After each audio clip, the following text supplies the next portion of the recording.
भक्तों हरे कृष्णा। भक्तों आज हम सब श्रीमद् भगवद गीता यथारूप पढ़ेंगे। भक्तों अध्याय 11 श्लोक नंबर 55 पढ़ेंगे। भक्तों और इससे पहले भक्तों हम सब भगवान की मंगलाचरण स्तुति करेंगे। ओम अज्ञानतिमिरन्धस्य ज्ञानाञ्जनशलाकया चक्षुर्मिलितं येन तस्मै श्री गुरुवे नमः। श्री चैतन्य मनोभीष्टं स्थापितं येन भूतले स्वयं रूपा कदा मह्यं ददाति स्वपदान्तिकम्। वन्देऽहं श्रीगुरुः श्रीयुतपदकमलं श्रीगुरून् वैष्णवश्च श्रीरूपं साग्रजातं सहगण रघुनाथ वन्दितं तं सजीवं साद्वैतं सावधूतं परिजन सहितं कृष्ण चैतन्य देवं श्री राधा कृष्ण पादान सहगण ललिता श्री विशाखान्वितांश्च च। हे कृष्ण करुणा सिंधु दीनबंधु जगतपते गोपेश गोपिका कांत राधा कांत नमस्तुते। तप्त कांचन गौरांगी राधा वृंदावनेश्वरी वृषभान सुते देवी प्रणममि हरिप्रिये। वाञ्छाकल्पतरुभ्यश्च कृपा सिन्धुभ्येव एव च पतितानां पावनेभ्यो वैष्णवेभ्यो नमो नमः। जय श्री कृष्ण चैतन्य प्रभु नित्यानंद श्री अद्वैत गदाधर श्री वशादि गौर भक्त वृंद है। नमः ओम विष्णुपादाय कृष्ण पृष्ठाय भूतले श्रीमते भक्ति वेदांत स्वामिने इति नामिने। नमस्ते सारस्वती देवी गौरवाणी प्रचारिणे निर्विशेष शून्यवादी पाश्चात देश तारिणे। नमो महावंदाय कृष्ण प्रेम प्रदायते कृष्ण कृष्णाय चैतन्य नामने गौरताविषे नमः। नमो ब्रह्मांडाय दावाय गौ ब्राह्मणाय हिताय च जगतधिताय कृष्णाय गोविंदाय नमो नमः। हरे कृष्णा कृष्ण कृष्णा हरे हरे हरे रामा राम रामा हरे हरे। हरे कृष्णा कृष्ण कृष्णा हरे हरे हरे रामा राम रामा हरे हरे। भक्तों हरे कृष्णा। भक्तों इस श्लोक में श्री भगवान बोल रहे हैं। भक्तों कृपया आप सब ध्यान देना। मत कर्म कृत परमात्मो मद भक्ता संगवर्जिता निर्वैरः सर्वभूतेषु या सा ममेति पांडव है। भक्तों एक बार मैं दोबारा बोल रहा हूँ, कृपया आप सब ध्यान देना। मत कर्म कृत परमो मद भक्ता संगवर्जिता निर्वैर सर्वभूतेषु या सा ममेति पांडव है। भक्तों यहाँ श्री भगवान बोल रहे हैं। भक्तों हे अर्जुन, जो व्यक्ति सकाम कर्मों तथा मनोधर्म के कलमश से मुक्त होकर मेरी शुद्ध भक्ति में तत्पर रहता है, जो मेरे लिए ही कर्म करता है, जो मुझे ही जीवन का लक्ष्य समझता है और जो प्रत्येक जीव से मैत्री भाव रखता है, वह निश्चय ही मुझे प्राप्त करता है।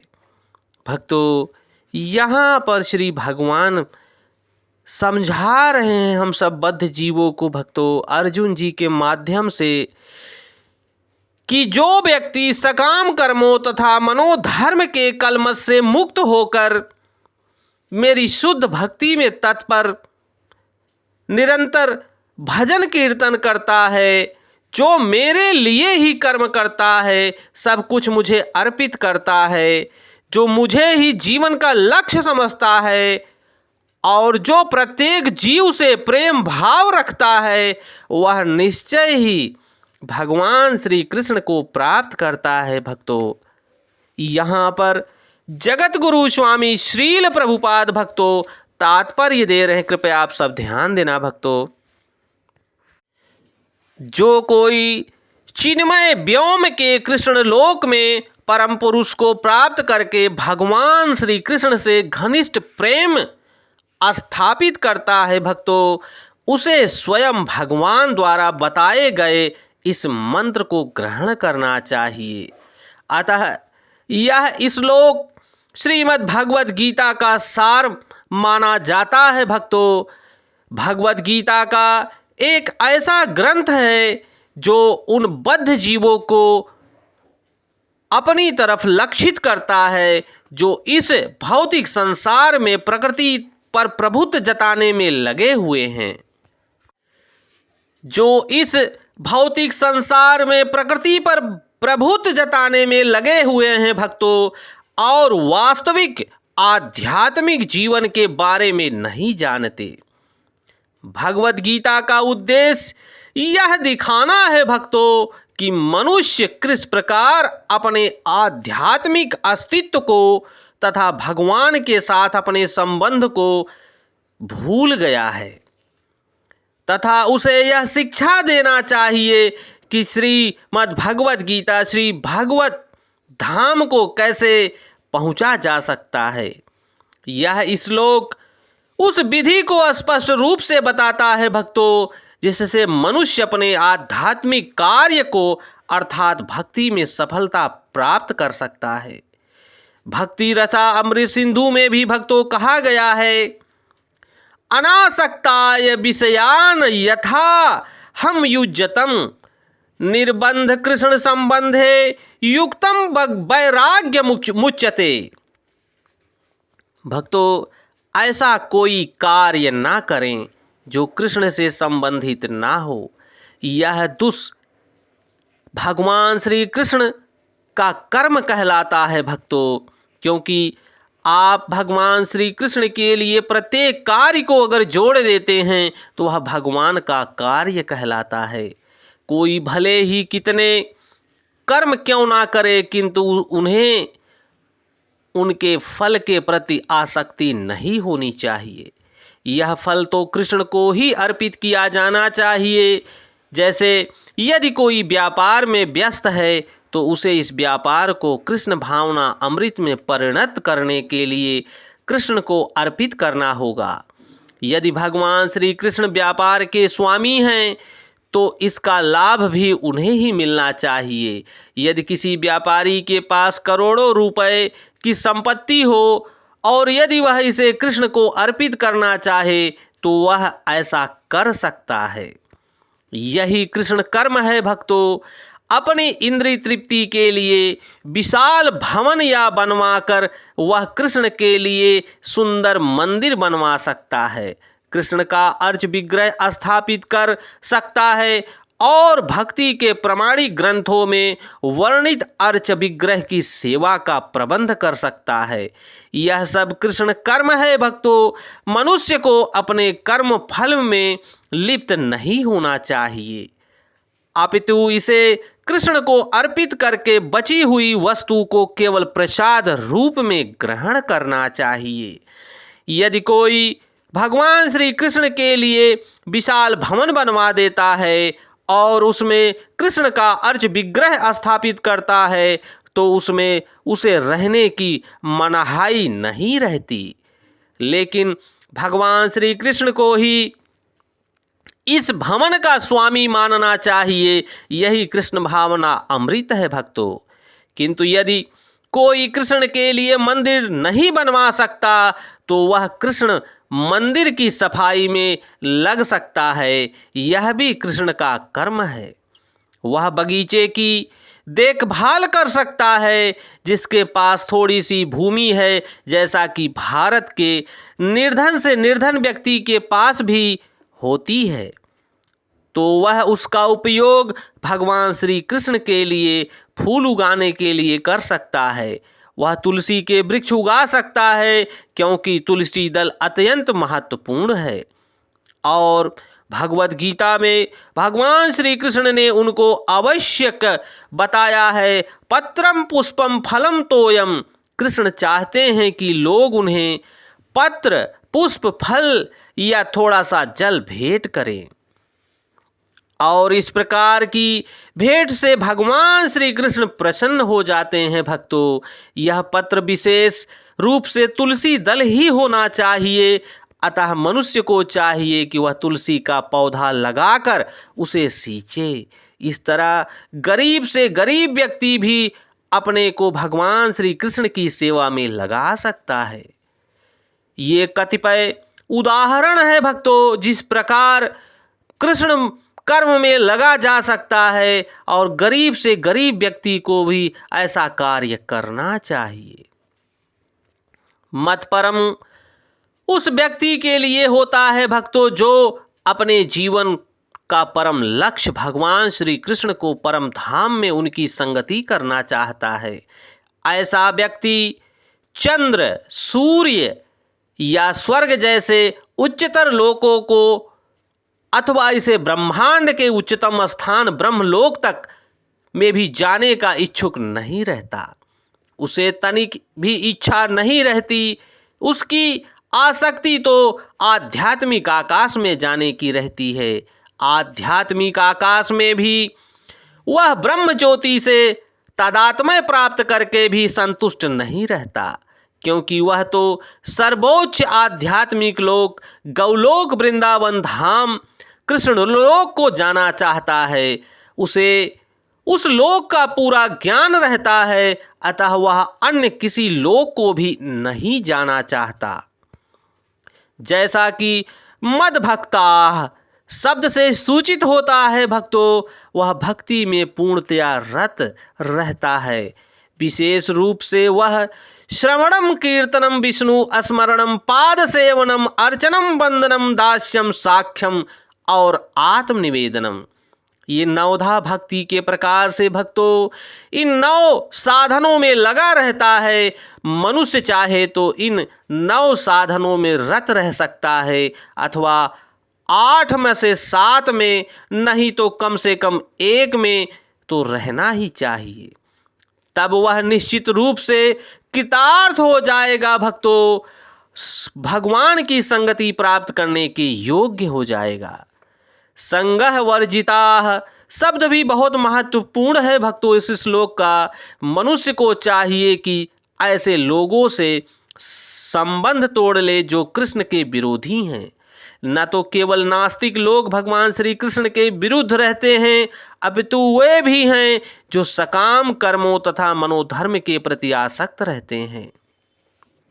भक्तों, भगवान की कृपा से, जगत गुरु स्वामी श्रील प्रभुपाद की कृपा से यहाँ पर भक्ति रसा अमृत सिंधु से श्लोक वर्णन हुआ है। भक्तों, कृपया आप सब ध्यान देना।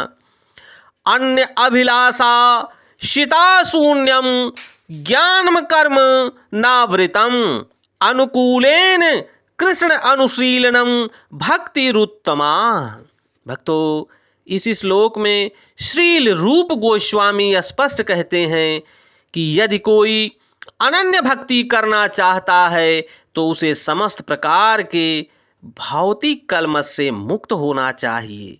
उसे ऐसे व्यक्तियों से दूर रहना चाहिए जो सकाम कर्म तथा मनोधर्म में आसक्त हैं। ऐसी अवांछित संगति तथा भौतिक इच्छाओं के कलमश से मुक्त होने पर ही वह भगवान श्री कृष्ण का ज्ञान का अनुशीलन कर सकता है, जिसे शुद्ध भक्ति कहते हैं। अनुकूलस्य संकल्पः प्रतिकूलस्य वर्जनम। हरि भक्ति विलास में भक्तों यहाँ पर बता रहे हैं, मनुष्य को चाहिए कि अनुकूल भाव से भगवान श्री कृष्ण के विषय में सोचे और उन्हीं के लिए कर्म करे। प्रतिकूलस्य भाव से नहीं भक्तों। कंस भी भगवान श्री कृष्ण का शत्रु था। वह कृष्ण के जन्म से ही उसे मारने की तरह तरह की योजनाएं बनाता रहता था, किंतु असफल होने के कारण वह सदैव भगवान श्री कृष्ण का चिंतन करता रहता था। इस तरह सोते जागते काम करते वह सदैव कृष्ण भावना भावित रहा, किंतु उसकी वह कृष्ण भावना भावता अनुकूल नहीं था। वह 24 घंटे कृष्ण का चिंतन करते रहने पर भी वह असुर ही माना जाता रहा और अंत में भगवान श्री कृष्ण द्वारा मारा गया। निसंदेह कृष्ण द्वारा वध किए गए व्यक्ति को तुरंत ही मोक्ष मिल जाता है, किंतु शुद्ध भक्त का उद्देश्य यह नहीं होता। शुद्ध भक्त तो मोक्ष की भी कामना नहीं करता। भक्तों, वह सर्वोच्च लोक गौलोक वृंदावन भी नहीं जाना चाहता। उसका एकमात्र उद्देश्य होता है कृष्ण की सेवा। चाहे वह जैसा भी हो, चाहे जहाँ भी रहे, वह भगवान श्री कृष्ण की सेवा करना चाहता है। कृष्ण भक्त प्रत्येक से मैत्री भाव रखता है, इसीलिए उसे यहाँ से निर्वैर कहा गया है भक्तों, अर्थात उसका कोई शत्रु नहीं होता। यह कैसे संभव है भक्तों? कृष्ण भावना अमृत में स्थित भक्त जानता है कि कृष्ण की भक्ति ही मनुष्य को जीवन की समस्त समस्याओं से छुटकारा दिला सकती है।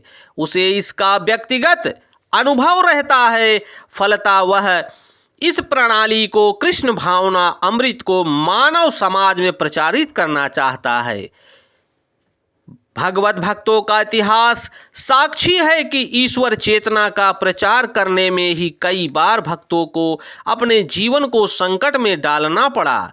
सबसे उपयुक्त उदाहरण भक्तों जीसस क्राइस्ट का है।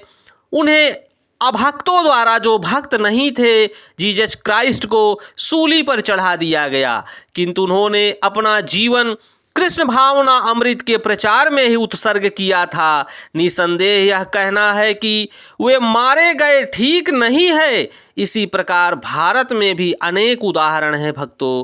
यथा प्रहलाद महाराज तथा ठाकुर हरिदास, ऐसे संकट उन्होंने क्यों उठाया? क्योंकि वे कृष्ण भावना अमृत का प्रचार करना चाहते थे।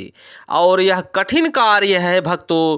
कृष्ण भावना भावित व्यक्ति जानता है कि मनुष्य भगवान श्री कृष्ण के साथ अपने संबंध को भूलने के कारण ही कष्ट भोग रहा है, और कष्टों का निवारण तभी होगा जब वह भगवान श्री कृष्ण की शरण ग्रहण करेगा।